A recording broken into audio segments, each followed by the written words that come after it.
David checked his watch again. 11:50 p.m. His train was late.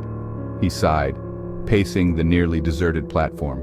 The air was cold, a damp chill that seeped into his bones. The station lights buzzed overhead, casting long, eerie shadows. Where was everyone? It was never this empty, not even this late. He was used to the hustle and bustle of city life, the constant hum of activity. But here on this desolate platform, an unsettling silence pressed in on him. He felt exposed, vulnerable. A shiver ran down his spine, and he pulled his coat tighter around himself. David walked towards the edge of the platform, peering down the tracks. Still no sign of the train. He pulled out his phone, the screen illuminating his face with an eerie glow. No signal. He shoved the phone back into his pocket, a knot of unease forming in his stomach. The only sound was the distant rumble of a passing truck, a lonely echo in the stillness. A distant screech echoed through the station, breaking the silence. Finally, his train. Or was it? He squinted into the distance, but the approaching lights didn't seem right. This train was different, older, its headlight a dim, flickering orb. It screeched to a halt in front of him, the brakes groaning in protest. The doors hissed open, revealing a dimly lit interior. There were no other passengers, only a lone conductor standing by the open doors. His face was hidden in shadow, the only discernible feature a long, bony hand beckoning David aboard. Hesitation gripped him. This wasn't his train. But what choice did he have? He was stranded, and this was the only train in sight. Steeling himself, David boarded the train, the doors hissing shut behind him with a finality that sent a shiver down his spine. The interior of the train was ancient, the seats worn and dusty. The train rattled and swayed, the rhythmic clatter of the wheels against the tracks doing little to ease his growing unease. He tried to focus on the scenery outside, but it was too dark to see anything beyond his reflection. He was alone, utterly alone, hurtling through the night on this spectral train. The silence inside the carriage was unnerving. No other passengers, no sounds of movement, no reassuring murmur of conversation. Just the relentless clatter of the wheels and the hammering of his own heart. He pulled out his phone again, hoping against hope for a signal. Still nothing. He glanced towards the conductor's compartment, but the door was closed, the window too grimy to see through. Who was that man? Where was this train taking him? He needed to stay calm, to think rationally, but deep down, a primal fear whispered that something was very, very wrong. A sudden draft of cold air sent a shiver down David's spine. He opened his eyes, his heart pounding. The train car was still empty, but he could sense that he was no longer alone. An oppressive presence seemed to have settled over the carriage, a palpable coldness that had nothing to do with the temperature. He slowly scanned the empty seats, his breath catching in his throat. There, in the seat opposite him, he saw it, a faint indentation, as if someone had just been sitting there. But that was impossible. The seat had been empty a moment ago. He stared at the indentation, his mind struggling to process what his eyes were seeing. He felt a prickling sensation on the back of his neck, as if he were being watched. Slowly he turned his head. He turned his... Terror, cold and sharp, pierced through David's fear. He was not alone. He could feel it now, a presence lurking in the shadows, watching him, toying with him. He had to get off this train, now. He scrambled to his feet, his legs shaky, and stumbled towards the back of the carriage. He fumbled for the door release, his fingers clumsy with fear. It wouldn't budge. He rattled the handle, desperation lending him strength. Locked, he was trapped. Then he heard it. Footsteps. Slow, deliberate footsteps coming from the front of the carriage, each step echoing in the silence. They were getting closer. He glanced back, his heart pounding against his ribs. He couldn't see anyone, but the footsteps were unmistakable. Panic surged through him, hot and blinding. The footsteps were getting closer, accompanied now by a soft, rhythmic tapping sound, like a cane striking the floor. David's eyes darted around the carriage, searching for any possible escape route.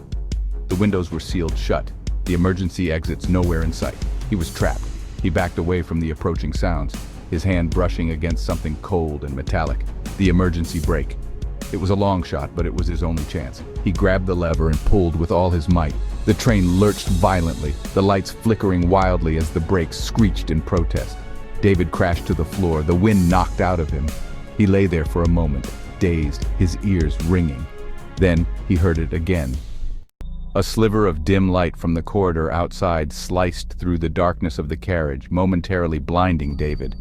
He shielded his eyes, his heart pounding against his ribs like a drum. He couldn't see who or what was on the other side of the door, but the chilling presence he had felt earlier was almost overwhelming now.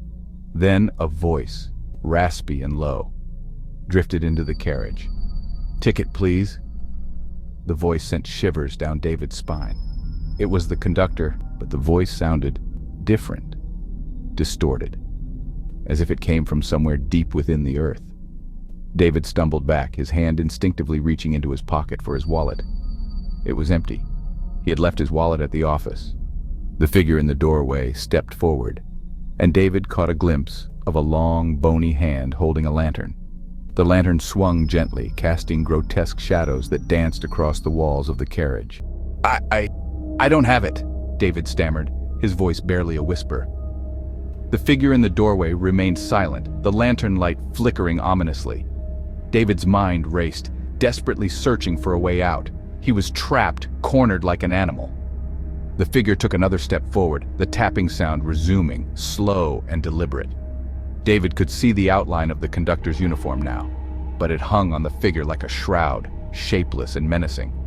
The lantern light illuminated the conductor's hand, the skin stretched taut over the bones, the nails long and yellowed. "No ticket," the voice rasped, closer now, sending chills down David's spine. "No ride." The figure took another step and David could see its face.